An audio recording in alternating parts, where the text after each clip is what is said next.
नमस्कार. श्री शिवाजी रायगड स्मारक मंडळातर्फे आपणा सर्वांचे स्वागत आहे. ज्येष्ठ इतिहास संशोधक पांडुरंगजी बलकवडे यांच्या षष्ठाब्दी पूर्ती निमित्त आपण ई व्याख्यानमाला सादर करत आहोत. आपली संस्कृती आपला इतिहास. आज या व्याख्यानमालेमध्ये 12वे पुष्प गुंफण्यासाठी आपल्याला व्याख्याते लाभलेले आहेत श्री सचिन बाळासाहेब मदगे. सचिन जे मूळच्या पुण्याचे, गेली 20 वर्ष ते गोव्यामध्ये स्थायिक झालेले आहेत. जीडी आर्ट असलेले सचिनजी व्यवसायाने शिल्पकार आहेत. गेली 20 वर्ष गोव्यामध्ये कला, संस्कृती, इतिहास यामध्ये ते रममाण झाले आहेत. गोव्याचा इतिहास म्हणजे पोर्तुगीज शिवाजी महाराज. भारतामध्ये पोर्तुगीज सर्वात प्रथम आले आणि सर्वात शेवटी गोव्यातनं पोर्तुगीज बाहेर गेले. शिवाजी महाराजांनी पोर्तुगीजांवर स्वारी करून हिंदू संस्कृतीचं रक्षण केले. सप्तकोटेश्वर मंदिराचा जीर्णोद्धार केला.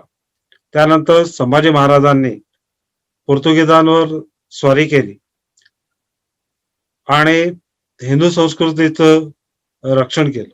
या गोव्यातील इतिहासाचा अभ्यास करत असताना सचिनजी प्रत्यक्ष गोव्यामध्ये फिरून 43 गोव्यातील किल्ले वेगवेगळ्या ठिकाणचे उजेडात आणले. सचिनजींनी शिवाजी महाराज आणि गोवा, इतिहास, काल आणि आज या आणि अनेक अशा विविध प्रासंगिक विषयांवर सुमारे 250 पेक्षा जास्ती विविध वर्तमानपत्रांमध्ये लेखमाला लिहिलेल्या आहेत. त्याशिवाय त्यांनी कोकणीमध्ये, मराठीमध्ये, गोव्यामध्ये व गोव्यातून बाहेरच्या महाराष्ट्र वगैरे इतर प्रदेशामध्ये सुद्धा शेकडो व्याख्याने दिली आहेत.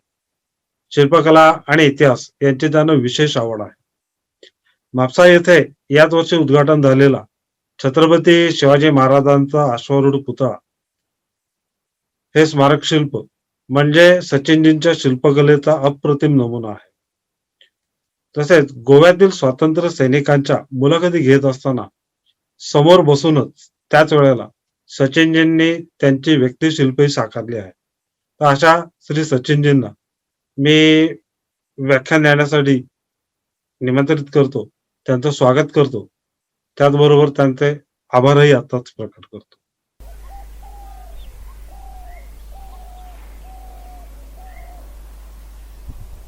श्री आदिमाया आदिशक्ती तुळजाभवानी, आज तुमच्यासमोर मला बोलण्यास फार आनंद होत आहे.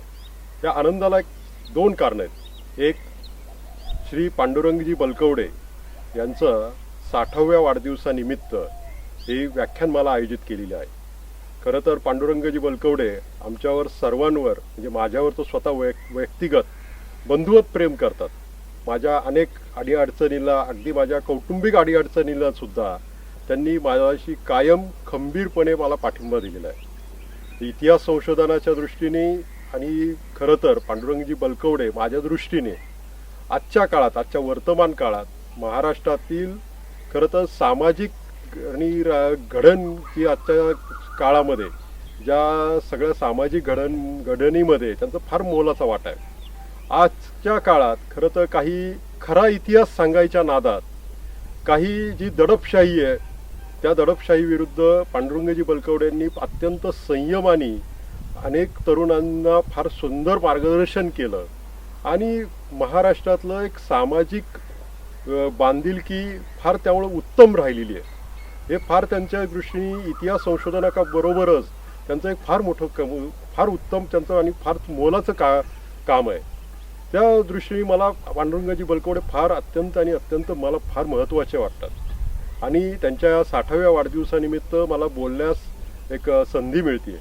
आणि ही संधी आपल्या शिवाजी रायगड स्मारक मंडळ, जे ज्याला फार मोठी उज्ज्वल परंपरा आहे, या परंपरेच्या शिवाजी रायगड स्मारक मंडळाने माझ्यासारख्या तरुण इतिहास अभ्यासकाला बोलण्याची संधी दिली, त्याबद्दल मला फार आनंद होत आहे. आज आपण इथं आहोत गोव्यात. गोवा म्हणलं तर खरंच सगळ्याच लोकांचे पहिल्यांदा डोळे चमकतात, कारण गोवा एक वेगळी संस्कृती, इथं सर्व वेगळा इतिहास, एक परंपरेनी अनेक लोकांनी आपली विचारांनी काय लोकांच्या डोळ्यासमोर आणलेलं आहे. परंतु हा गोवा, शिवाजी महाराजांचा गोवा, या विषयावर आज आपण बोलणार आहोत. आज मी फार एका महत्त्वाच्या जागेवर उभा आहे. हा एक किल्ला खोर्जुवे, हा बारदेश आणि डिचोली तालुक्याच्या सीमेवरचा किल्ला, म्हणजे एका अर्थाने पोर्तुगीज आणि शिवाजी महाराजांच्या राज्याच्या सीमेवरचा किल्ला. हा किल्ला नंतरच्या काळात 18व्या शतकात बांधलेला आहे, परंतु खोर्जुवे जागा ही ऐतिहासिक दृष्टीने फार महत्त्वाची जागा आहे. या ठिकाणी मी आज बोलायला आपल्याशी उभा आहे. आणि शिवाजी महाराज आणि गोवा यांचं काय नातं आहे हे मी तुमच्या पुढे उलगडून सांगणार आहे. शिवाजी महाराजांविषयी सर्वांनाच प्रेम आहे, परंतु शिवाजी महाराजांना फार लोकांनी आपल्याकडं संकुचित केलेलं आहे. एक महाराष्ट्राचे शिवाजी महाराज, एका जातीचे शिवाजी महाराज, असं केलेलं आहे. त्यामुळं शिवाजी महाराजांचं जे कार्य, खरं तर ज्या कार्यामुळं संपूर्ण भारताचा एक इतिहासच पूर्णपणे बदलून गेलेला आहे, की सामाजिक आणि राजकीय इतिहास, जर शिवाजी महाराज नसते तर आपल्याला विचार करण्याच्या पलीकडचा हा सगळा भाग झालेला असता. परंतु आणि त्याचा शिवाजी महाराजांच्या कार्याचा खरं तर जो व्यवस्थित परिणाम आपल्याला आज दिसतो तो म्हणजे गोव्यात. आणि मी आज ह्या अशा सीमेवर उभा आहे की पलीकडं म्हणजे माझ्या पाठीमागं जो आपल्याला भाग दिसतोय तो डिचोली तालुक्याचा भाग, ज्याला गोव्यात नवी काबीजादी म्हणतात. आणि मी जिथं उभा आहे हा खोर्जुवे, हा त्याला जुनी काबीजादी म्हणतात. हा बारदेश तालुक्याचा भाग. आणि माझ्या इकडच्या डाव्या हाताच्या बाजूला नार्वे गाव आहे, पाठीमागं मये गाव आहे. ही सगळी गावं फार ऐतिहासिक आहेत आपल्या सर्व शिवाजी महाराजांच्या इतिहासाच्या दृष्टीने आणि गोव्याच्या इतिहासाच्या दृष्टीने. ही फार अत्यंत महत्त्वाची गाव आहेत. हा माझ्या जो पाठीमागचा जो मी आत्ता जो सांगितला नवी काबीजादी हा भाग आहे, हा शिवाजी महाराजांच्या मृत्यूनंतर जवळपास 100 वर्षांनंतर पोर्तुगीजांनी तो ताब्यात घेतलेला आहे. आणि तिकडं पोर्तुगीजांनी तो 100 वर्षांनंतर भाग ताब्यात घेतला, त्यावेळेस त्या भागातल्या पोर्तुगीजांनी त्या भागातल्या संस्कृतीला, भारतीय संस्कृतीला हात लावला नाही, तिथली मंदिरं उद्ध्वस्त नाही केली, तिथल्या कोणालाही धर्मांतरित केलं नाही.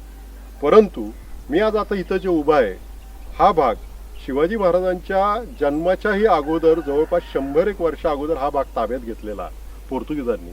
इथं मात्र पोर्तुगीजांनी अत्यंत आपलं धर्मांध धोरण अवलंबून तिथली भारतीय संस्कृती पूर्णपणे नष्ट केलेली होती.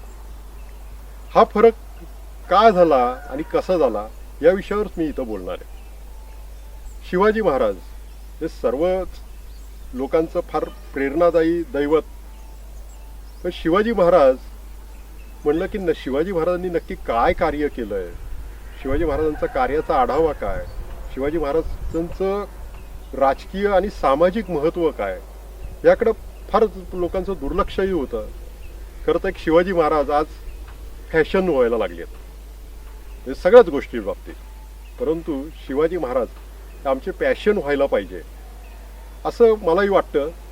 परंतु त्यासाठी शिवाजी महाराजांचं कार्य हे आपल्या सर्वांसमोर नक्की आलं पाहिजे.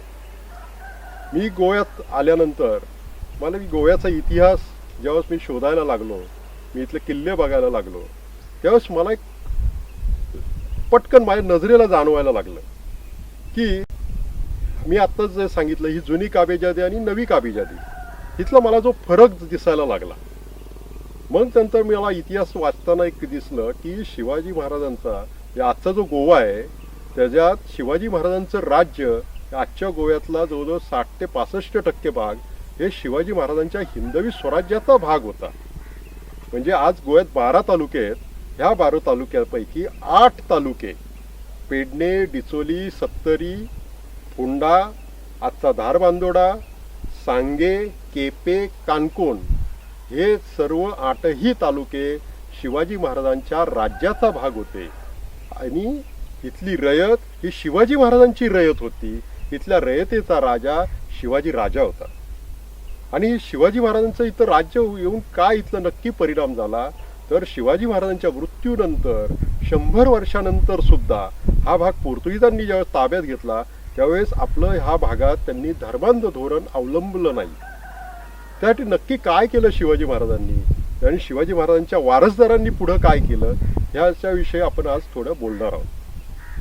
शिवाजी महाराजांचं हिंदवी स्वराज्य आपल्या सर्वांना माहिती आहे की तोरणा किल्ल्यापासून सुरू झालं आणि पुढं सन 1657 सालात शिवाजी महाराजांनी कोकणाचा भाग जिंकून घेतला आणि कल्याण भिवंडी इथं शिवाजी महाराजांनी आपलं आरमार स्थापन केलं सन 1657 मध्ये. आणि या आरमाराची मुहूर्तमेढ रवताना शिवाजी महाराजांनी पोर्तुगीजांची मदत घेतली. कारण आरमार किंवा नौदल त्या काळामध्ये 17व्या शतकात सर्व जगभर ज्या महत्त्वाचे जे लोक होते ते म्हणजे पोर्तुगीज. आणि आपली भारतीयांची नौदलाची परंपराच ही खंडित झालेली होती. अनेक कारणं होती, त्याला काही आपल्या धर्माच्या अंधश्रद्धा होत्या. त्यामुळं आपल्याकडं नौदल उभारणारी माणसं शिवाजी महाराजांना मिळाली नसावी. त्यामुळं शिवाजी महाराजांनी पोर्तुगीजांचा एक नौदल बनवणारा एक फार उत्तम मेस्त, त्याला सुतार म्हणतो आपण, त्याचं नाव होतं लुई लैताव फेर्राव. याला कल्याण भिवंडीला बोलवलं आणि त्याच्याबरोबर 200 पोर्तुगीज कारागीर हे कल्याण भिवंडीला शिवाजी महाराजांचं आरमार उभं करायला लागले. या काळात शिवाजी महाराजांची पोर्तुगीजांची ओळख होती ती होती काय तर शहाजी राजांचा बंडखोर मुलगा. कारण शहाजी राजांचं प्रस्थ त्या काळामध्ये फार मोठं होतं, हे पोर्तुगीजांनी पण अनुभवलेलं होतं. त्यामुळं शिवाजी महाराजांची ओळख ही शहाजी राजांचा मुलगा म्हणून होती आणि तो बंडखोर मुलगा. आणि हा बंडखोर मुलगा कल्याण भिवंडीला नौदल उभारतोय हेच पोर्तुगीजांसाठी फार मोठं आश्चर्याचं होतं. आणि शिवाजी महाराजांनी एक घोषणा केली होती की मी नौदल कशासाठी उभारतोय तर हे समुद्रात जे सिद्धी आहेत हे माझ्या राज्याला फार उपद्रव देतात, त्यांच्या विरुद्ध मी हे नौदल वापरतोय. पोर्तुगीज हे फार हुशार त्या काळात समजले जायचे आणि ते खरंच त्या काळातले फार दूरदृष्टीचे लोक होते. आणि पोर्तुगीजांच्या गव्हर्नरला हे लगेच कळालं की आज ना उद्या हे आरमार शिवाजी राजा हे आपल्या विरुद्धच वापरेल. त्यामुळं लगेच लुई लैताव फेर्राव विषयी पोर्तुगीज गव्हर्नरनी गोव्यात एक बैठक बोलावली सगळ्या सल्लागारांची. आणि त्या बैठकीमध्ये एक ठरलं हे जे शिवाजी महाराज जे आरमार उभं करतायत हे लुई लैताव फेर्राव हा आपलाच कारागीर ते बांधतोय. त्यामुळं त्यांनी लगेच एक माणूस त्या कल्याण भिवंडीला पाठवला की गपचूप त्या लुई लैताव फेर्रावला भेटेल अशी व्यवस्था केली आणि त्याच्याकडे निरोप पाठवला की हे जे शिवाजी हा जे नौदल उभा करतोय ते आज ना उद्या ते आपल्या राज्याच्या राजाच्या विरुद्ध वापरेल. त्यामुळं तुम्ही आत्ताच्या आत्ता ते काम थांबवा आणि तुम्ही लगेच निघून या. खरं तर लुई लैताव फेर्राव हा आणि तर ते खरं तर कॉन्ट्रॅक्ट घेतलेलं होतं शिवाजी महाराजांकडनं, करार करून घेतलेलं होतं. परंतु आपल्या राजाला आणि आपल्या राष्ट्राला च्या विरोधात जे काय आहे हे म्हणून त्या लुई लैताव फेर्रावनी कशाचाही विचार न करता त्याच रात्री कल्याण भिवंडीतून आपले 200 लोक घेऊन तो वसईला पळून गेला.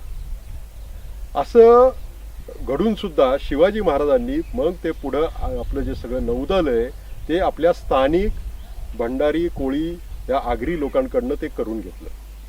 आणि शिवाजी महाराजांनी एक ओळखलं की ह्या किनारपट्टीवरचे जे लोक आहेत, जे स्थानिक लोक आहेत, वर्षानुवर्षां पिढ्यानपिढ्या यांचं सगळं नातं आहे हे इथल्या दर्याशी आहे. शिवाजी महाराजांनी ह्याच लोकांना हाताशी घेऊन ह्याच लोकांना आपलं नौसैनिक बनवून आणि हे नौदल लवकरच तयार झालं आणि आपल्या ह्या सिंधू सागरात आलं. आणि ह्याचा पहिलाच सेनानी होता हा मायनाक भंडारी. खरं तर हे त्या काळात 17व्या शतकाच्या जर दृष्टीने बघितलं ते सगळं नवीनच होतं. कारण एक भंडारी समाजाचे लोक, जिथं गोव्यात ह्याला खारवी म्हणतात, तिकडे उत्तर कोकणात त्याला कोळी म्हणतात, की ह्या समाजाचे लोक म्हणजे कधीही असं मोठे नौदलामधले सरदार, नौदलाचे प्रमुख असं होणं त्या काळात शक्यच नव्हतं. केलं तर काय, त्यांनी गलबतं बांधायची, हमाली करायची, मासेमारी करायची. ही अशा प्रकारे शिवाजी महाराजांनी आपल्या नौदलाची जबाबदारी ह्या कोकणातल्या स्थानिक बहुजन समाजाच्या तरुणांवर सोपवली आणि तिथे एक नवचैतन्य पसरलं. यामुळं आता पोर्तुगीजांना एक समुद्रात संघर्षासाठी एक नवीन प्रतिस्पर्धी उभा राहिला. सन 1663 सालात शिवाजी महाराजांनी प्रांत कुडाळ जिंकून घेतलं. म्हणजे शिवाजी महाराजांचं स्वराज्य हे दक्षिण कोकणात पोहोचलं. त्या काळात आजच्या गोव्याचा पेडणे डिचोली सत्तरी हा भाग हा प्रांत कुडाळशी जोडलेला होता.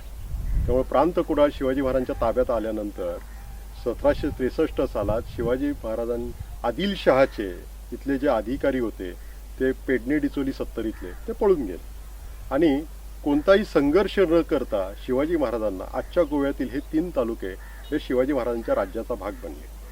लगेच पुढच्या वर्षी शिवाजी महाराजांचा म्हणजे सन 1664 सालात शिवाजी महाराजांचा आणि खवास खानाचा संघर्ष हा दक्षिण कोकणात म्हणजे कुडाळच्या जवळ माणगावच्या खोऱ्यात झाला. इथं शिवाजी महाराजांनी खवास खानाचा जबरदस्त पराभव केला आणि खवास खान हा परत आदिलशहाकडं विजापूरला निघून गेला. या काळात शिवाजी महाराजांच्या ज्या हालचाली झाल्या आणि याच्याही अगोदर जी काही शिवाजी महाराजांच्या आयुष्यातली प्रकरणं झाली म्हणजे अफजल खान असो, सिद्दी जोहर असो, शाहिस्ते खान असो आणि एक प्रांत खवास खानाचं प्रकरण, बाजी घोरपड्याला मुधोळमधला जाऊन शिवाजी महाराजांनी मारलं. यामुळं सगळ्या हालचालींवर पोर्तुगीजांचं फार एक नजर होती प्रत्येक गोष्टीवर. कारण शिवाजी महाराजांनी नौदल जे स्थापन केलं हीच पोर्तुगीजांसाठी आश्चर्याची गोष्ट होती की एक भारतीय राजा, एक कधीही भारतीय लोकांनी कधी विचार केलेला नसताना एक नौदल बांधतोय हे पोर्तुगीजांसाठी फार नवीनच होतं. त्यामुळे शिवाजी महाराजांच्या प्रत्येक हालचालीकडं पोर्तुगीजांची बारीक नजर होती. हे सगळं त्यांच्या कागदपत्रावरनं कळतं. आणि शिवाजी महाराजांच्या ज्या हालचाली आहेत, सगळ्या युद्धाच्या ज्या काही रणनीती आहेत, ह्या पोर्तुगीजांच्या दृष्टीने सुद्धा भयंकर आश्चर्यकारक असायच्या. त्यामुळं पोर्तुगीजांनीच नोंदी केल्यात की इथले स्थानिक लोक शिवाजी महाराजांविषयी काय बोलत आहेत. तर स्थानिक लोकांमध्ये अशी एक वंदता पसरली, कारण हा 17व्या शतकातला का की शिवाजी महाराजांना एकाच वेळेस अनेक रूपं धारण करता येतात. शिवाजी महाराजांना कितीतरी लांब यार्ड उडी मारता येते. अशा प्रकारचं लोकांना भावना निर्माण झाली होती. कारण ज्या प्रकारे शिवाजी महाराजांची ज्या गोष्टी लोकांच्या कानावर येत असतील, अरे आज काय मुधोळला जाऊन बाजी घोरपड्याला मारला, लगेच दुसऱ्या दिवशी बातमी काय येत असेल कदाचित, अरे या कुडाळच्या इथं माणगावला खवास खानाला मारला, म्हणजे त्याचा पराभव केला. कदाचित त्या काळातल्या या वाहतुकीच्या ज्या सगळ्या दृष्टीने जर बघितलं तरी एका पाठोपाठ येणाऱ्या बातम्या ऐकून लोकांच्यासाठी हे आश्चर्यकारकच गोष्टी होत्या. कारण शाहिस्ते खानाला ज्या प्रकारे मारला, अफजल खानाला ज्या प्रकारे त्या शिवाजी महाराजांनी मारलं, ज्या प्रकारे सगळ्या गोष्टी झाल्या, सिद्दी जोहरच्या तावडीतून शिवाजी महाराज कसे सुटले, ह्या प्रकारच्या ज्या बातम्या त्या काळात पसरत असेल, त्यामुळं शिवाजी महाराजांची इथल्या लोकांच्यामध्ये अशी प्रतिमा निर्माण होणं साहजिकच आहे. आणि याच काळात हे युरोपियन पोर्तुगीज काय म्हणतात शिवाजी महाराजांविषयी, अरे हा राजा हा आपल्या अलेक्झांडर द ग्रेट सारखा शूर आहे, हा ज्युलियस सीझर सारखा आहे. पोर्तुगीजांनी ह्या शिवाजी महाराजांचं जे वर्णन आहे हे ह्या आपल्या युरोपियन किंवा आपल्या ग्रीक रोमन योद्ध्यांशी करायला लागले. कारण याचं कार्यकर्तृत्व बघून हे सर्व स्थानिकच नाही तर हे युरोपियन आश्चर्यकारक व्हायला लागले. आणि अशा रीतीनं गोव्यात पोर्तुगीजांच्या शेजारी सन 1664 सालात शिवाजी महाराजांचं राज्य सुरू झालं. या काळात शिवाजी महाराजांचे इथले कायदे जे आहेत ह्या भागामध्ये लागू झाले. परंतु इथले शिवाजी महाराजांचे जे कायदे कानून आहेत, जे महसुलाचे कायदे कानून आहेत, हे इथल्या देसायांसाठी, इथल्या स्थानिक वतनदारांसाठी अत्यंत अडचणीचे ठरू लागले. कारण परंपरागत वंशपरंपरागत जे आदिलशहाचे हे जे देसाई लोक होते यांची मनमानी कारभाराला त्यामुळं आळा बसला. शिवाजी महाराजांचं त्यामुळं शिवाजी महाराजांकडं जो काही टॅक्स किंवा हे महसुलीचं जे धोरण होतं त्यांचं देसायांचं उत्पन्नाला त्यामुळे मोठा धक्का बसायला लागला. त्यामुळं शिवाजी महाराजांविरुद्ध या सर्व देसायांनी बंड करायला सुरुवात केली. त्यात सावंतवाडीकर, डिचोलीचे देसाई, पेडण्याचे देसाई, मणेरीचे देसाई, सत्तरीचे देसाई या सर्वांनी शिवाजी महाराजांविरुद्ध बंड पुकारलं. मग शिवाजी महाराजांनी काय केलं की आपल्याला अनुकूल जे कोण आहेत त्यांना देशकत द्यायला सुरुवात केली. शिवाजी महाराजांनी डिचोलीचा देसाई बदलला, लखम सावंताच्या ऐवजी कृष्ण सावंताला देशकत दिली. त्यामुळं हे जे अगोदरचे जुने जे देसाई होते ते चिडून आणि शिवाजी महाराजांविरुद्ध काहीतरी आता केलं पाहिजे म्हणून ते पोर्तुगीजांच्या आश्रयाला येऊन बारदेशमध्ये राहायला लागले. आणि इथं राहून शिवाजी महाराजांच्या राज्यात पलीकडं म्हणजे पेडणे, डिचोली, सत्तरी, सावंतवाडी इकडं आपल्या वतनात जाऊन लुटालूट करायचे आणि परत पोर्तुगीजांच्या आश्रयाला बारदेशमध्ये येऊन राहायचे. असं काही काळ गेल्यानंतर शिवाजी महाराजांनी ह्या देसायांना आणि पोर्तुगीजांना धडा शिकवायचं ठरवलं. पोर्तुगीजांना धडा शिकवायला कारण एक मिळालं ते म्हणजे त्यावेळेस पोर्तुगीज गव्हर्नर कोंदी सावेन्सेंती याने एक हुकूम काढला की बारदेशमध्ये जे काही हिंदू शिल्लक राहिलेले आहेत त्यांनी 2 महिन्याच्या आत एक तर धर्मांतर तरी करायचं किंवा बारदेश सोडून जायचं. खरं तर असा हुकूम या शिल्लक राहिलेल्या हिंदूंसाठी त्या काळात नवीन नव्हता. हे असे वारंवार हुकूम निघायचे, ज्याला शक्य नसायचं त्यावेळेचे धर्मांतर करायचे. मग लोक काही काळ पहिले बाहेर जाऊन राहायचे, काही वर्ष परत यायचे, लपून छपून राहायचे. कारण काहीतरी मार्ग नाहीच मिळून शेवट मार्ग मिळाला तर धर्मांतर करायचे. आणि पोर्तुगीजांनी तर इथल्या सर्व हिंदूंच्या धार्मिक रीतिरिवाजावर पूर्णपणे बंदी आणलेली होती. अशा काळामध्ये हा गव्हर्नर सावेन्सेंतीनी हा एक हुकूम काढलेला होता की 2 महिन्याच्या आत हा हुकूम काढला सप्टेंबर सन 1667 सालात. आणि 2 महिन्याच्या आत म्हणजे 19 नोव्हेंबर सन 1667 सालात शिवाजी महाराजांनी बारदेशवर स्वारी केली. त्यावेळेस कोलवाळ हे जे गाव आहे बारदेशमधलं, इथं बरेचसे देसाई हे कोलवाळमध्ये आश्रयाला राहिलेले होते. त्यात लखम सावंत होते, पेडण्याचे देशप्रभू होते. त्यांच्या विरुद्ध शिवाजी महाराजांनी मोठी फौज घेऊन कोलवाळचा किल्ला जिंकून घेतला. आणि शिवाजी महाराजांचं जे सैन्य येतं आहे हे बघूनच कोलवाळामधलं पोर्तुगीज सैन्य हे पळून आग्वाद रेईश मागूसच्या आश्रयाला गेलं. हे देसाईसुद्धा अगोदरच पळून आग्वाद रेईश मागूसच्या आश्रयाला गेलेलेच होते. परंतु पोर्तुगीजांचा ज्या महत्त्वाचे जे लोक होते म्हणजे राजाहून राजनिष्ठ ते म्हणजे धर्माचे पंडित पाद्रीबुवा यांनी मात्र शिवाजी महाराजांविरुद्ध बंदुका चालवल्या, शिवाजी महाराजांच्या सैन्याविरुद्ध. त्याला प्रत्युत्तर देताना शिवाजी महाराजांच्या सैन्याने कोलवाळ इथं त्या 4 पाद्र्यांना कंठस्नान घातलं. हे पोर्तुगीजांचंच रेकॉर्ड आहे. पोर्तुगीजांचं सैन्य पळालं परंतु धर्मसैनिक मात्र शिवाजी महाराजांच्या विरुद्ध लढायला लागले आणि त्यांच्यातल्या 4 सैनिक पाद्र्यांना कोलवाळमध्ये शिवाजी महाराजांच्या सैन्याने कंठस्नान घातलं. मग नंतर कोलवाळ बारदेशमध्ये शिवाजी महाराज जवळजवळ 19, 20, 21 नोव्हेंबर हे 3 दिवस शिवाजी महाराज बारदेशमध्ये होते. बारदेशमध्ये पोर्तुगीजांची शिवाजी महाराजांनी पूर्णपणे लूट केली. त्यानंतर पोर्तुगीजांनी आपला एक वकील शिवाजी महाराज नंतर 22 नोव्हेंबरला डिचोलीला राहायला गेले. तिथं आपला वकील पाठवला आणि शिवाजी महाराजांशी त्यांनी इथं एक तह केला. तो तहसुद्धा आजही पोर्तुगालच्या एवारच्या लायब्ररीमध्ये आहे. तो आजही बघायला मिळतो. पांडुरंग सकाराम पिसुर्लेकरांच्या पोर्तुगीज मराठा संबंधामध्ये त्याची फोटोकॉपी पण छापलेली आहे. या बारदेश स्वारीला मुळं पोर्तुगीजांना एक फार मोठा धक्का बसलेला दिसतो की आजपर्यंत पोर्तुगीज इंडियाची जी राजधानी गोवा त्यावर कुठल्याही भारतीय राजाने धार्मिक आणि राजकीय कारणासाठी आक्रमण केलेलं नव्हतं. हा आक्रमण करणारा पहिला भारतीय राजा म्हणजे शिवाजी महाराज. पोर्तुगीजांसाठी हे फार पोर्तुगीजांच्या इतिहासात ह्या सर्वात महत्त्वाचा हा दिवस होता आणि गोव्याच्या सुद्धा राजकीय आणि सामाजिक दृष्टीने सुद्धा ही घटना फार आणि अत्यंत महत्त्वाची होती. बारदेस स्वारीनंतर शिवाजी महाराज आपल्याच राज्यात डिचोलीला राहायला गेले. जवळजवळ म्हणजे सन 1667च्या नोव्हेंबरमध्ये शिवाजी महाराजांची बारदेस स्वारी झाली आणि डिसेंबरपर्यंत शिवाजी महाराज डिचोली इथं म्हणजे त्यांच्याच राज्यात ते तिथं होते आणि डिसेंबरमध्ये शिवाजी महाराज आणि पोर्तुगीजांचा तह हा डिसेंबरमध्ये डिचोली इथं झाला. यावेळेसच शिवाजी महाराजांनी एक आगळी वेगळी मोहीम सुरू केली. ती म्हणजे पोर्तुगीजांना गोव्यातून कायमचं उखडून काढायचे.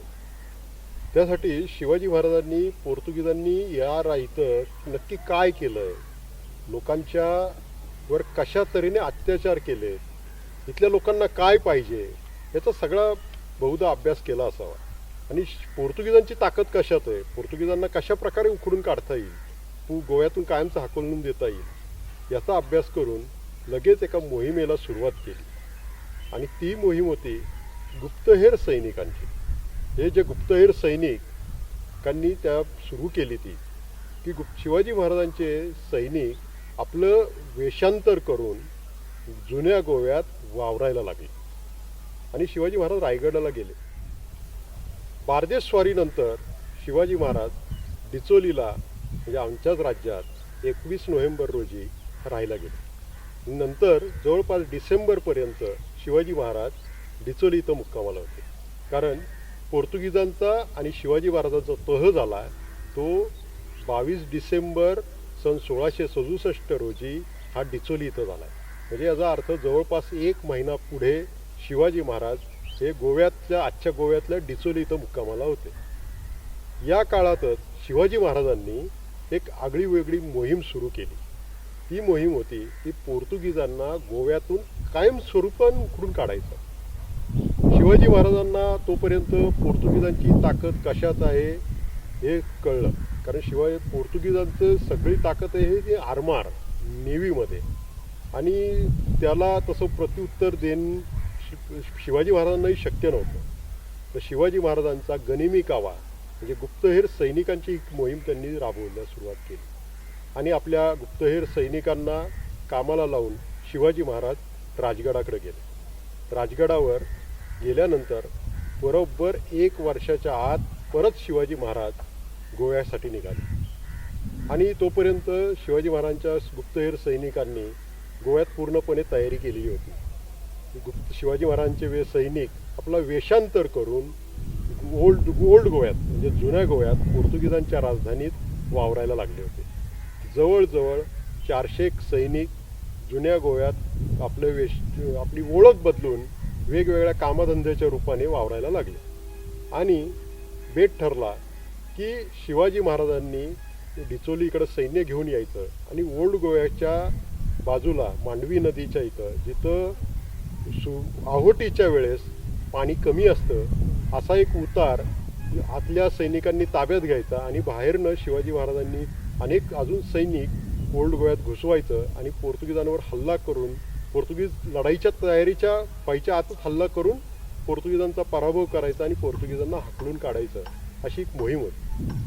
परंतु दुर्दैवाने शिवाजी महाराज वाटेत वेंगुर्ला इथं असतानाच त्यांना बातमी मिळाली की आपले गुप्तहेर जे सैनिक आहेत हे सर्वच्या सर्व पकडले गेले. त्यावेळेस गव्हर्नर होता म्हणजे बारदेस स्वारीच्या वेळेस होता तोच कोंदी सावेंसेंती होता आणि हा गव्हर्नर त्यावेळेस भयंकर आजारी पडलेला होता आणि त्याला आजारी असतानाच त्याच्या गुप्तहेर सैनिकांकडनं बातमी कळाली पोर्तुगीजांना की शिवाजीचं जवळपास 400 ते 500 लोक वेषांतर करून जुन्या गोव्यात घुसलेले आहेत आणि अशा तऱ्हेने त्यांना हल्ला करून आपल्याला कायमस्वरूपीचं उखडून काढायचं आहे. हे बातमी ऐकूनच जो आजारी हंतुरणावर पडलेला गव्हर्नर कोंद सावेंसेंती खाडकन हंतुरणावर उठून बसला आणि त्याने शिवाजी महाराजांच्या वकिलाला बोलवून आणलं आणि त्याच्या 2 कानफडात मारून सर्व पकडलेल्या सैनिकांना जुन्या गोव्याबाहेर घालून दिलं आणि आणि त्यावेळेस शिवाजी महाराज वेंगुर्ल्यावरनं परत गेले नाहीत, ते तडक डिचोलीला आले. आणि शिवाजी महाराजांनी अजून एक आगळा वेगळा उपक्रम, जो गोव्याच्या राजकीय आणि सामाजिक इतिहासासाठी फार महत्त्वाचा आहे, तो म्हणजे उपक्रम सुरू केला. तो म्हणजे श्री सप्तकोटेश्वर चा परत पुनर्निर्माण. सप्तकोटेश्वर हे काय, कशासाठी सप्तकोटेश्वर निवडलं? कारण सप्तकोटेश्वर हे असं एक दैवत होतं, हे गोव्याचं राजदैवत होतं. कारण गोव्याचे जे पूर्वीचे जे राजे होते, कदंब राजे, यांचं हे कुलदैवत. कदंब राजांच्या ताम्रपटात, शिलालेखात या कुलदैवताचा फार गौरवपूर्ण उल्लेख श्री सप्तकोटेश्वर लब्ध वरप्रसाद असा केलेला असायचा. अशा दैवताचं शिवाजी महाराजांनी निवडलं. कारण हे सप्तकोटेश्वर दैवत ओल्ड गोव्याच्या, जुन्या गोव्याच्या पोर्तुगीजांच्या राजधानीच्या शेजारी दिवाडी बेटावर होतं. हे अत्यंत वैभवशाली मंदिर पूर्वी बहमनींनी उद्ध्वस्त केलं होतं. नंतर परत विजयनगरच्या राजांनी ते परत बांधलं आणि नंतर पोर्तुगीजांनी ज्यावेळेस आपलं धर्मांध धोरण सुरू केलं, त्यावेळेस पहिला घाव त्यांनी दिवाडीच्या सप्तकोटेश्वरावर घातला. कारण जे राजाचं राजदैवत एकदा जर उद्ध्वस्त केलं तर इथल्या स्थानिक लोकांच्या मनावर परिणाम होतो. एक ते पराभूत म्हणून आपले गुलाम होतात. हा आजपर्यंत हा सगळा राजकीय संकेत होता. त्यामुळं पोर्तुगीजांनी इतर दैवतांबरोबरच सर्वात पहिला घाव हा सप्तकोटेश्वरावर घातला. तिथलं शिवलिंग उखडून काढलं आणि एका विहिरीवर तिथं आडवं घातलं आणि जे धर्मांतरित झालेले लोक आहेत त्यांना त्या शिवलिंगाच्या वरून पाय देऊन पाणी काढायला लावायचं. नंतर हे असंच काही काळ गेल्यानंतर पलीकडं डिचोली इथले जे देसाई आहेत, नारायणराव सूर्यराव सरदेसाई, यांनी एक दिवस आपली माणसं पाठवून एका रात्री गपचूपपणे ते शिवलिंग उखडून त्या विहिरीवरचं उचललं आणि पलीकडं होडीतून पलीकडं डिचोलीत आपल्या भागात नेलं. तो भाग तेव्हा आदिलशहाच्या ताब्यात होता आणि त्यावेळेस आदिलशहाचं सुद्धा काही मंदिरांना राजाश्रयही नव्हता. मग ह्या वतनदारांनी जसं शक्य होईल तसं आपल्याच हिंदळे भागात त्या सप्तकोटेश्वरच्या शिवलिंगाला आश्रय दिला.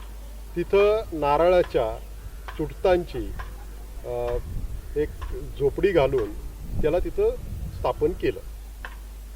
हेच शिवाजी महाराजांनी इथल्या राजदैवताला पोर्तुगीजांनी उपद्रव दिला, त्याच राजदैवताला मी राजाश्रय देणार आणि त्यांनी स्वतःहून हे शिवलिंगाचा परत सप्तकोटेश्वराचा परत जीर्णोद्धार सुरू केला, त्याचं पुनर्निर्माण सुरू केलं. आजही तुम्ही नारव्याला सप्तकोटेश्वराच्या मंदिरात गेल्यानंतर तिथं दारावरती आज तिथीची पाटी फलकही आहे आणि त्याच्यामध्ये स्पष्टपणे लिहिलं आहे श्री शिवराजाज्ञा देवालयस्य प्रारंभ. अशा रीतीनं शिवाजी महाराजांनी इथे एक संदेश दिला की पोर्तुगीजांनी तुमचं धार्मिक जे उद्ध्वस्त केलेलं आहे, इथली राजदैवत उद्ध्वस्त केलं आहे, त्यालाच मी आता इथं राजाश्रय देतो. त्यामुळे लोकांनाही एक आधार झाला की अरे आपल्याला इथं एक आधार देणारा इथं एक राजा आलेला आहे, ह्या भूमीत आता त्याचं राज्य सुरू झालेलं आहे. आणि पोर्तुगीजांनाही एक संदेश गेला की जे दैवत आपण उद्ध्वस्त केलं होतं त्याला इथं आता परत राजाश्रय मिळायला लागलेला आहे. अशा रीतीनं शिवाजी महाराजांनी एक इथं फार महत्त्वाचं काम केलेलं आहे आणि हे गोव्याच्या सामाजिक दृष्टीने फार अत्यंत महत्त्वाचं काम होतं. ते म्हणजे सप्तकोटेश्वराचं शिवाजी महाराजांनी केलेलं पुनर्निर्माण. शिवाजी महाराजांनी सप्तकोटेश्वराचा जीर्णोद्धार करून आणि इथल्या स्थानिक वतनदारांना वठणीवर आणून आणि शिवाय शेजारी पोर्तुगीजांना धार्मिक आणि राजकीय कारणासाठी त्यांच्यावर आक्रमण करून जाब विचारून शिवाजी महाराजांनी पोर्तुगीजांनाही एक जबरदस्त वठणीवर आणलं. यामुळं इथल्या स्थानिक लोकांना खरी शिवशाही ही अनुभवता आली. तर गोव्यातील पेडणे, डिचोली, सत्तरी या भागातील लोकांनी खऱ्या अर्थाने शिवाजी महाराजांची शिवशाही ही अनुभवलेली आहे.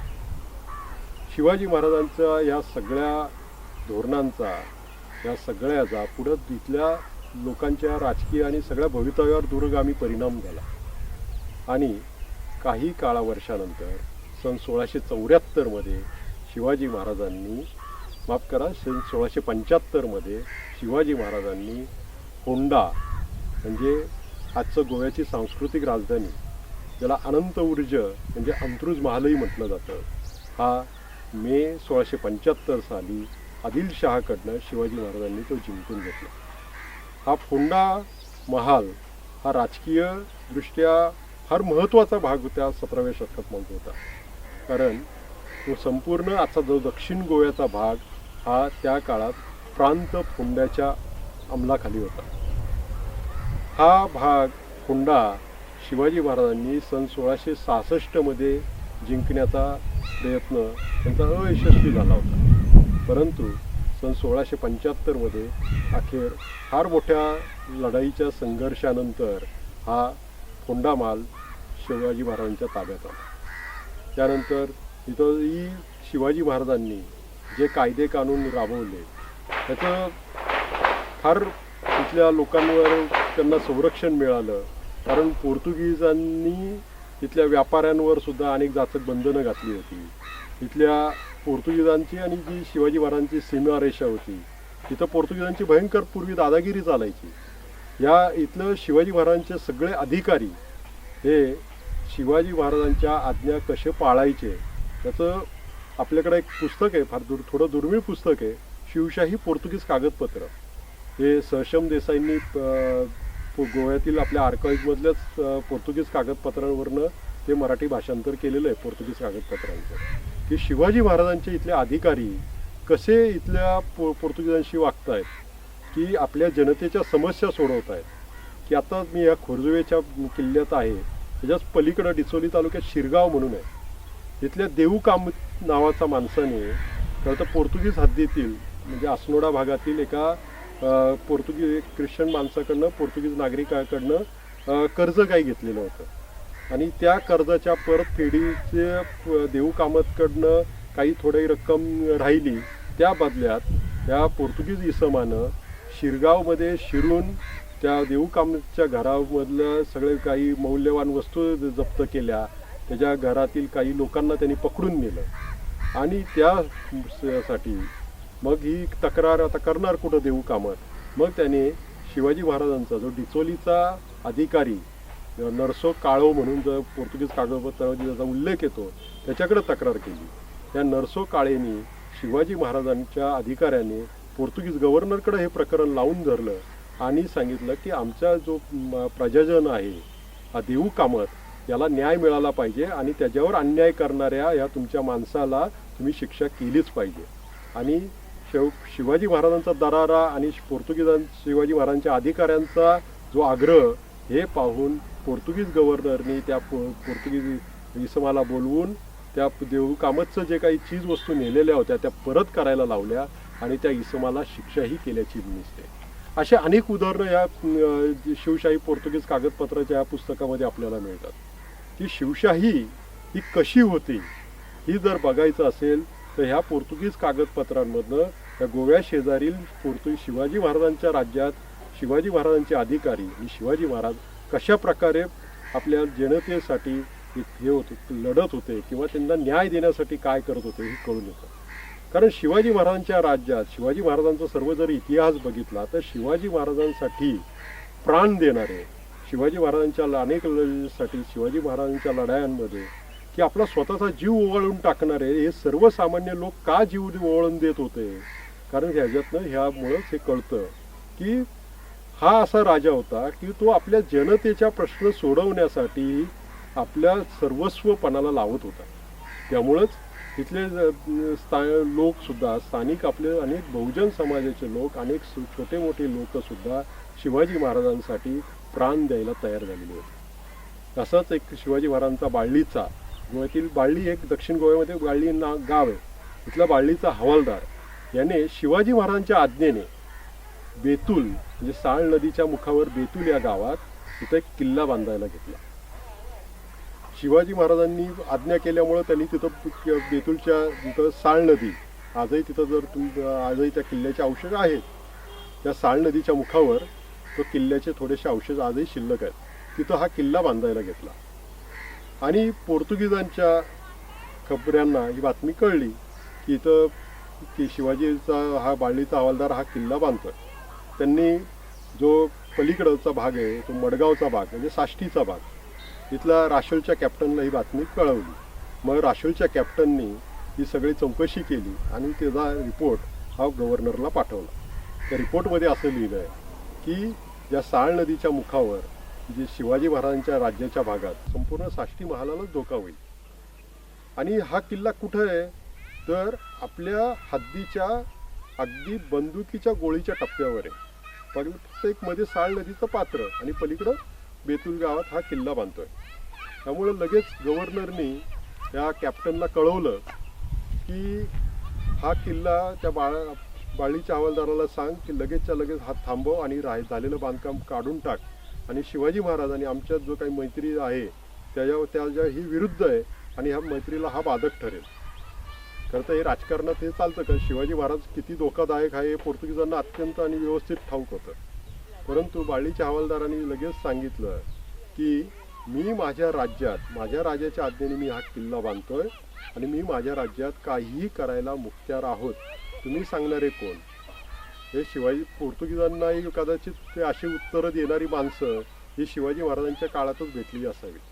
कारण पोर्तुगीजांच्या संपूर्ण गोव्यातील इतिहासात खरं तर पोर्तुगीजांवर आक्रमण करणारा हा पहिला भारतीय राजा म्हणजे शिवाजी महाराज आणि हे त्याचे सगळे जे अधिकारी हे पण खरं ते त्याचे शिष्य. त्यामुळं पोर्तुगीजांशी कसं उत्तरं द्यायची आणि पोर्तुगीजांना कसं वागवायचं हे शिवाजी महाराजांच्या अधिकाऱ्यांनाही अत्यंत व्यवस्थित ठाऊक होतं. त्यामुळं हा किल्ला पुढं तयारही झाला. आजही तुम्ही बेतूल इथं गेल्यानंतर आज त्या किल्ल्याची थोडी अवस्था वाईट आहे. एक बुरुज शिल्लक आहे आणि त्या बुरुजावर एक तोफ आहे. त्या तोफेचा निशाणा आजही बघितल्यानंतर पोर्तुगीजांच्या कागदपत्रामधनं पोर्तुगीजांना वाटणारी भीती ही किती सार्थ आहे हे त्याच्यावरनं कळते. अशा रीतीनं शिवाजी महाराजांचं राज्य इथल्या गोव्यातील लोकांनी अत्यंत अनुभवलं. दुर्दैवाने सन 1680 शिवाजी महाराजांचा मृत्यू झाला. या मृत्यूची बातमी जेव्हा पोर्तुगीज गव्हर्नरने ऐकली त्यावेळेस गव्हर्नरनी 2च वाक्यामध्ये शिवाजी महाराजांचं वर्णन केलं आणि त्याला काय वाटलं ते त्यांनी 2 वाक्यामध्ये म्हटलेलं आहे. ही 2 वाक्य अत्यंत महत्त्वाची आहेत. त्यात पोर्तुगीज गव्हर्नर म्हणतोय की शिवाजी राजा हा शांत लढाईच्या काळापेक्षा युद्ध काळापेक्षा आम्हाला शांततेच्या काळात हा अत्यंत धोकादायक होता. ज्यांना ही वाक्य कळतील त्यांना खरं शिवाजी महाराज कळाले. शिवाजी महाराजांचं धोरण कळालं. शिवाजी महाराजांचा समकालीन शत्रू शिवाजी महाराजांविषयी काय म्हणतोय. कारण शिवाजी महाराज किती शांत प्रकारे आणि थंड डोक्याने आपले धोरण राबवत असत हे त्यांच्या शत्रूलाच माहिती असणार आणि त्यामुळंच त्यांच्या शत्रूंनी हे अशा प्रकारे उद्गार काढलेले. अशा रीतीनं शिवाजी महाराजांनी जे धोरण सुरू केलं ते पुढं संभाजी महाराजांनी चालू ठेवलं. खरं तर संभाजी महाराजांचा आणि पोर्तुगीजांचा संघर्ष हा फार मोठा आहे. खरं तर त्याविषयी वेगळं खरं परत बोललं पाहिजे. परंतु त्याविषयी थोडक्यातच मी बोलेल. कारण हा संघर्ष संभाजी महाराजांचा आणि पोर्तुगीजांचा हा अद्वितीय अशा युद्धाचा आहे. कारण इथं 2 शत्रू मोगल आणि पोर्तुगीज यांच्याशी संभाजी महाराजांनी जो संघर्ष केला आणि दोन्ही शत्रूंना अत्यंत वाईट अवस्थेत हतबल करून सोडलं. पोर्तुगीजांना तर अत्यंत वाईट म्हणजे त्यांच्याशी स्वतः लढाई करत अत्यंत त्यांना वाईट अवस्था करून सोडली आणि मोगलांशी एकही लढाई न करता रक्ताचा एकही न थेंब सांडवता पोर्तुगीजांची अशा प्रकारे त्यांनी रणनीती आखली की पोर्तुगीजांचं सैन्य इथं उपाशी आणि रोगराईने मेलं. अशा रीतीनं जो संभाजी महाराजांनी जो संघर्ष केला आणि त्यावेळेस जो पोर्तुगीजांनी जे त्याविषयी वर्णनं केलेली आहेत त्यामुळं खरं तर पोर्तुगीजांचा जो माज होता किंवा पोर्तुगीजांचा जो गर्व होता तो संभाजी महाराजांनी पूर्णपणे मोडून टाकला. यावेळेस पोर्तुगीज त्या काळातले एक, कारण पोर्तुगीजांचा जर जर इतिहास बघितला तर ते अत्यंत कडवट आणि कडवट धार्मिक होते. खरं तर तेच त्यांच्या सगळ्या साम्राज्याचा वीक पॉइंट होता. पोर्तुगीज जे नौदलाचे जे सेनानी होते 16व्या शतकातील ते अत्यंत धाडशी आणि शूर होते, परंतु त्याच्या जोडीला पोर्तुगीजांचं जे धार्मिक धोरण होतं ते अत्यंत कडवट आणि असहिष्णू होतं. त्याला कारणंही तशीच आहेत, कारण पोर्तुगीज राष्ट्राची जी जडणघडण जी अरब आणि ख्रिश्चन, अरब मुस्लिम आणि ख्रिश्चन यांच्या संघर्षाची हजारो वर्षाची जो संघर्ष झालेला आहे रक्तरंजित, त्यातनं अधिकाधिक कडवट पोर्तुगीज हे धार्मिक होत गेले आणि अधिकाधिक कडवट अरब मुस्लिम हे कडवट धार्मिक होत गेले. त्यामुळं ज्यावेळेस पोर्तुगीजांनी सर्व जगावर राज्य केलं त्यावेळेस तिथं त्यांनी आपलं कडवट धार्मिक धोरण, असहिष्णू धार्मिक धोरण हे त्यांनी राबवलं. त्याचंच त्यांना खरं तर पुढे खूप त्यांना त्रासही झाला किंवा त्यांना त्यामुळंच आपली सत्ता गमवावी लागली. याचमुळं संभाजी महाराजांनी जे पोर्तुगीजांविरुद्ध जे धोरण अवलंबलं काय, त्यांची जी राजनीतीमध्ये हे अत्यंत महत्त्वाचा भाग आहे. आणि संभाजी महाराजांनी त्यावेळेस संभाजी महाराजांचा इथं गोव्यात शिलालेखही आहे, जे हडकोळण म्हणून जे गाव आहे किंवा आपण ओल्ड गोव्यावरनं जेव्हा फोंड्याला जातो ते ओल्ड गोव्यावरनं एक 6-7 किलोमीटरवर जो बाणस्तरीचा पूल ओलांडून पलीकडं बाणस्तरीमध्ये किंवा हडकोळण गावात जातो त्या ठिकाणीच आहे की संभाजी महाराजांनी इथल्या व्यापाऱ्यांना कशा प्रकारे सवलत दिली आणि व्यापाऱ्यांनीच संभाजी महाराजांच्या त्या राज्याविषयी काही म्हटलंय त्या शिलालेखामध्ये स्पष्ट आहे. त्या शिलालेखात इथलेच व्यापारी म्हणतायत की इथं मुसलमानांच्या राज्यामध्ये असा एक कर लागू नव्हता, परंतु हे राज्य हिंदू झाल्यापासून असा एक नवीन कर लागला आणि त्या करामुळं आपल्याला आता आमच्या व्यापाराला एक धक्का होतोय, त्याला खोट येते, त्यामुळं हा कर माफ व्हावा. आणि ही विनंती संभाजी महाराजांनी त्यांची विनंती मान्य करून तो प्रवास कर त्यांनी माफ केला. त्याला अंगभाडं म्हटलं आहे की जो नदी अलीकडं पलीकडं जाण्यासाठी जो काही कर लावलेला गेलेला होता तो संभाजी महाराजांनी माफ केलेला आहे. त्यामुळं त्या शिलालेखात नक्की गोव्यातीलच व्यापारी काय म्हणतात की हे राज्य हिंदू झालंय आणि इथं अगोदर मुसलमानांच्या राज्यात असं होतं आणि ह्या हिंदू झालेल्या राज्यामध्ये हे असं आहे. हे कोण म्हणतंय तर गोव्यातील इथले व्यापारीच म्हणतायत. अशा प्रकारेच इथं संभाजी महाराजांचं एक राज्य, त्यांचं धार्मिक धोरण, त्यांचं राजकीय धोरण हे दिसून येतं. संभाजी महाराजांच्या सगळ्या संघर्षानंतर सुद्धा जो झाला त्यामुळे पोर्तुगीजांनी पुढे संभाजी महाराजांच्या वाटेला गेलेले दिसत नाहीत. एवढेच काय की ते मराठ्यांच्या राज्याच्या पुढच्या पडत्या काळात सुद्धा ते वाटेला गेले नाहीत. एवढा जबरदस्त तडाखा संभाजी महाराजांनी पोर्तुगीजांना दिलेला आहे. खरं तर यावर सविस्तर बोलायला आवडेल, परंतु तो खूप वेगळा विषय आणि वेगळा व्याख्यानाचा विषय आहे. खरं तर हा कधी संधी मिळाल्यानंतर त्याविषयी संभाजी महाराज आणि गोवा या विषयावरही आपण बोलू. परंतु गोव्यातला संभाजी महाराजांचा हा इतिहास हा गोव्याच्या राजकीय इतिहासाला आणि सगळ्याला फार कलाटणी देणारा हा विषय आहे. आजही त्याचा परिणाम आज गोव्यात दिसतोय, कारण पुढे जो संभाजी महाराजांनंतर शाहू महाराजांच्या काळात जो वसईच्या मोहिमेच्या वेळेस जो संघर्ष झाला आणि पोर्तुगीजांचा पूर्णपणे जी नशा होती ती उतरवली गेली. वसईमधनं पोर्तुगीजांना पूर्णपणे उखडून काढलं गेलं आणि त्याच वेळेस गोव्यातही फार मोठं राजकीय घडामोडी झाल्या. इथंही मोठा संघर्ष झाला. फोंडा महाल हा राजाराम महाराजांनी सन 1695 सौंदेकरांना जहागीर म्हणून दिलेला होता. सन 1663 सालात जेव्हा हैदराने सौंदेकरांवर आक्रमण केलं तेव्हा हे सौंदेकर हे पोर्तुगीजांच्या आश्रयाला आले आणि हा भाग पोर्तुगीजांनी ताब्यात घेतला. त्यावेळेस फोंडा महाल हा पेशव्यांच्या ताब्यात होता. मर्दनगडावर फार मोठा त्यावेळेस संघर्ष झाला आणि पोर्तुगीजांनी हा भाग ताब्यात घेतला. पुढे सन 1785 पोर्तुगीजांनी सावंतांकडनं पेडणे डिचोली सत्तरी हा भाग ताब्यात घेतला आणि तिथे सुद्धा पोर्तुगीजांनी ताब्यात घेतल्यावर सुद्धा एक जाहीरनामा काढला आणि या जाहीरनाम्यात स्पष्टपणे म्हटलं की आम्ही इथल्या धर्माला आणि मंदिरांना हात लावणार नाही. हा जाहीरनामा आजही गोवाच्या आर्काइव्हमध्ये आहे आणि हा जाहीरनामा त्या काळात इथल्या गावोगावी दौंडी पिटवून वाचून इथल्या लोकांना आश्वस्त करून सांगितला गेला.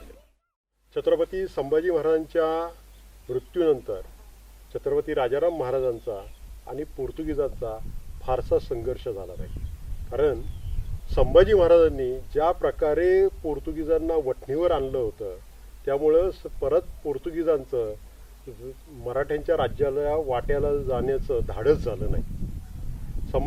राजाराम महाराजांनी ज्यावेळेस औरंगजेबाशी संघर्ष करताना जे परत जे जहागिरींचं धोरण सुरू केलं त्याच्यामध्ये सर्वात जास्त जर फायदा कोणाला जर झाला असेल तर तो गोव्यातील सावंत म्हणजे सावंतवाडीचे सावंत आणि सौंदेकरांना. राजाराम महाराजांनी 1695च्या दरम्यान जिंजी इथं सौंदेकरांना आजचा दक्षिण गोवा म्हणजे फोंडासह सौंद्यासह कारवार अंकोला हा भाग जहागीर म्हणून दिला आणि आजच्या उत्तर गोव्यातील म्हणजे पेडणे डिचोली सत्तरी कुडाळ हा सावंतवाडीसह हा सावंतांना जहागीर म्हणून दिला आणि हा पुढं जवळजवळ त्यांना बराच 80 ते 90 वर्ष पुढे हा भाग यांच्याकडे जहागीर म्हणून राहिला.